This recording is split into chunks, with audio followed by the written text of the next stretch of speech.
Hey, what's up, guys? Sorry it's been a very long time since I've done a review for an Attack on Titan episode. I guess you could say I've been just very busy with work and everything, and since I'm going to be back for quite a while, I'm going to try to do as many reviews as possible so then I can get caught up on Attack on Titan, and then so then I can start on a new anime series. And I still haven't quite chosen which one I'm going to be reviewing once I get caught up on Attack on Titan. Now, this is going to be a review for episode 9 of Attack on Titan.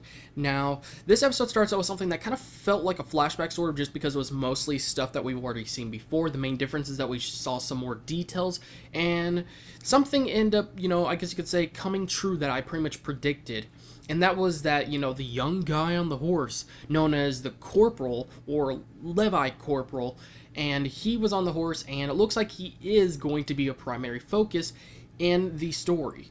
And he is going to be a great role in the storyline. So he's not just going to be another side character, he's actually going to be, a great part of the main story and everything. Now, the episode starts out with them on the horses and everything, and there's these girls on the side just going crazy over him, just worship him as if he's a model or something, or just, a celebrity. And there's a female on the horse beside him, and she says, I wonder what they would think if they found out you were such a clean freak. And that was just kind of funny. And it gets even funnier because later she starts going crazy. Like, I'm not gonna lie, this girl to me seems like she's on the loopy side. Like, her brain's made out of noodles or something, just floating in her brain. Like, she's weird. And she seemed like she was getting so excited and so happy to see some Eotens or Titans. And she was so happy about it. And I'm like, good gosh, freaking most people are freaking, like, scared, like, crapless. I mean, seriously. And she says, oh, I wonder what kind I'll see. And she was hoping to see an abnormal one. And anyways, the corporal ended up saying, I see an abnormal one. And she's like, where? She starts looking around, and then he grabs her head and turns it towards him. And he's like, right here. Looks her straight in the face when he says it and everything. I'm not going to lie, if I was in his place, I would have been probably crackling up and laughing, or just kind of smiling just a little bit, And it would be hard not to laugh about that. But anyways, I would probably done the same thing, though, either way. But right after this, I guess you could say we start actually seeing him in action. And it looks like I'm not gonna lie, he seems like he's the male version of Mikasa. Like, no joke. He is very fast and very strong. And it was great to see him in action and everything. And right as he was seeing one of his seeing some Titans and everything, and there was these 3 guys that showed up, and they were like, waiting for orders and everything, and he was like, hey, you guys attack the one on the left, and I'll attack the 2 on the right, or the other way around. And he pretty much attacked 2 of them while they only attacked 1, and it was like 3 of them. So it was a little bit funny, and he's like, and then she was like, wait, and then she's like, dang it. But he ended up taking him out either way. And one of his guys, I guess you could say, was getting hurt. And he pretty much, was in the mouth of a Titan, and it was just chomping on him as if he was a sucker or something. And he ended up, getting really mad, and he stabbed it in the face and everything. And he was like, I'll make sure to see you get just, you'll die by the hands of Corporal Levi, or Levi Corporal. And he showed up, like, as soon as he said that, he showed up, and he just showed up at lightning speed, and just slit that thing's neck and everything, killed it. And then we saw a little bit of that, that girl I was talking about. Yeah, she's on the loopy side, she most certainly is, and she was just acting crazy. She was mentally playing with the freaking Titans. But it was kind of funny to see that, though. Then, the guy's on the ground and everything, and, he's dying, and I guess you could say his girlfriend was on the side, or lover in some way or fashion, and she was, she couldn't stop the blood from coming out and everything, couldn't stop him from bleeding, and just as he's about to die, he talks to the corporal and everything, and he asks the most common question that most people seem to ask in the series, which I can kind of understand why they ask, and that is, was I any help to mankind? And he said, you did more than enough. You were more than just a help. I mean, after all, compared to a lot of the other people in their forces, he's lasted a very long time. I mean, no joke, they have, like, a huge number of, all their guys die very quickly, But he said, with your death, I'll become even stronger. And I feel like, in a way, he's a little bit like the main character, Eren, a little bit in that way or fashion. And, I want to learn more about this guy's past and what made him so, strong-willed and everything. And, what made him the way he is and everything. I seriously do. And seeing, he reminds me of some other characters, but yeah, I think him and the main character are probably going to meet each other at some point, and that's going to be kind of interesting. Right after that, we get to the part where we finally start learning more about how Eren became an Eoten, as they're calling him now. And it was, it starts out with him in the stomach and everything, and how he was, his arm got bit off and everything in front of Armin's face, and how Armin saw it and he reacted. And we see Eren inside of the stomach, I guess you could say the digestive system of the Titan or the Eoten. All those bodies floating inside of its digestive system, and he's starting to freak out, and he gets flashbacks and stuff, and he hears a female cry and saying, "Mom, help me," or "Save me," and then he starts getting flashbacks of his mom and everything, and, with his arm being off and everything, and at some point he started getting sunk in, as if it was quicksand or something, and he looks up and he says, "I will kill all of you with my bare hands." And it's a little bit just a tiny bit funny just because he only has one hand. But, he said this many times, and, it was just very bad to see that, at least if we would have saw this before the way it was. And it looks like right as he was starting, to melt or dissolve and everything, that's when he just became an Eoten inside of that Titan's body, and just like freaking his arm came out of its mouth, and he started just erupting and growing and just popped out of its back and everything. It was pretty crazy, and I gotta say, it was very interesting to see that. It was very cool just to see him come out like that and just go out with a bang and everything. And before very quickly there was already a Titan about to attack him, because I guess it's witnessed what he did and everything, and he ended up kicking it away, and he starts stomping on it and says, "I will kill all of you," and he just keeps on yelling things out of hatred, towards them. And he said, "I will kill you all." And then we start, I guess you could say, we get brought back into reality, the present and everything. And, he says it out loud in his human form.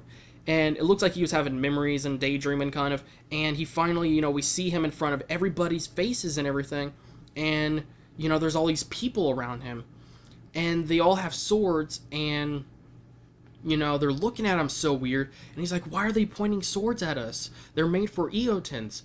Then we get to a part where the guy that I guess you could say saved them 5 years ago, he starts getting a little bit questioned.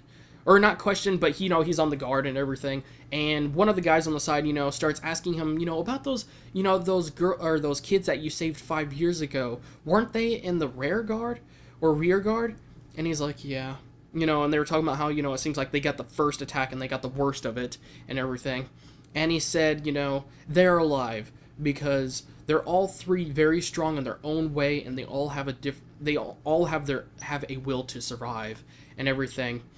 And I guess I could say he was very confident to see that they are alive. He didn't believe, what just people said, even if it seems like almost everybody died, he didn't believe it for a second. He had a lot of faith in him and everything. And then we get back to the present where Eren is, and it looks like he's getting questioned.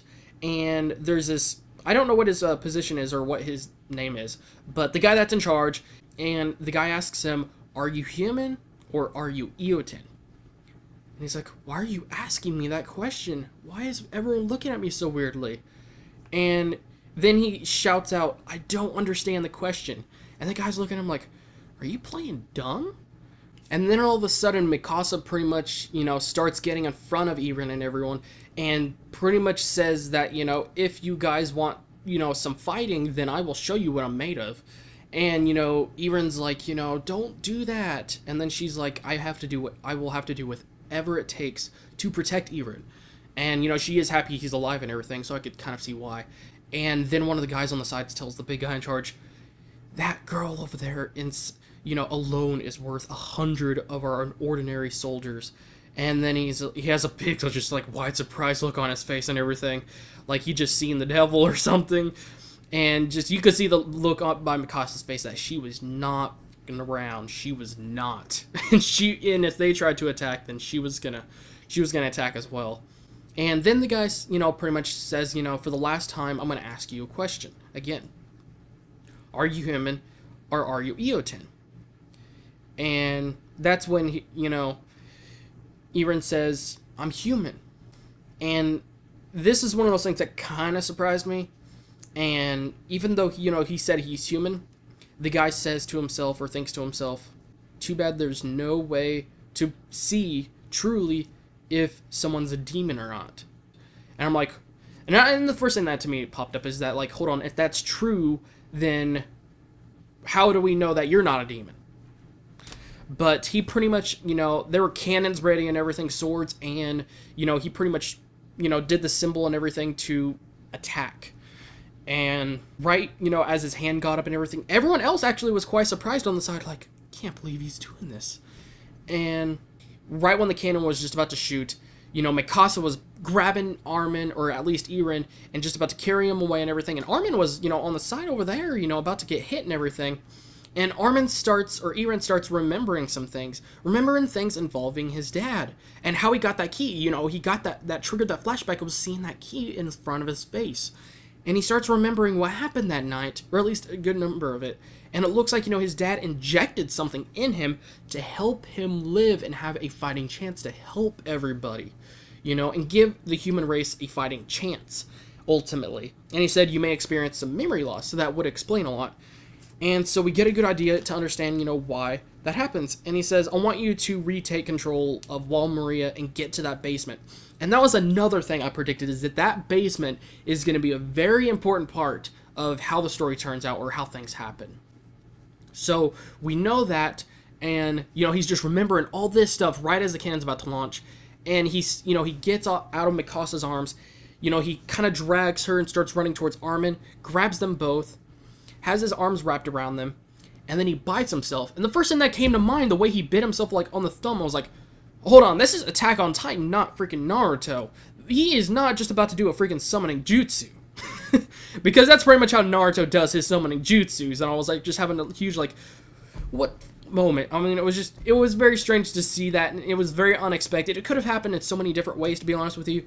But he bit himself, and this was pretty crazy. But that's when the Eoten just formed out of his body and everything.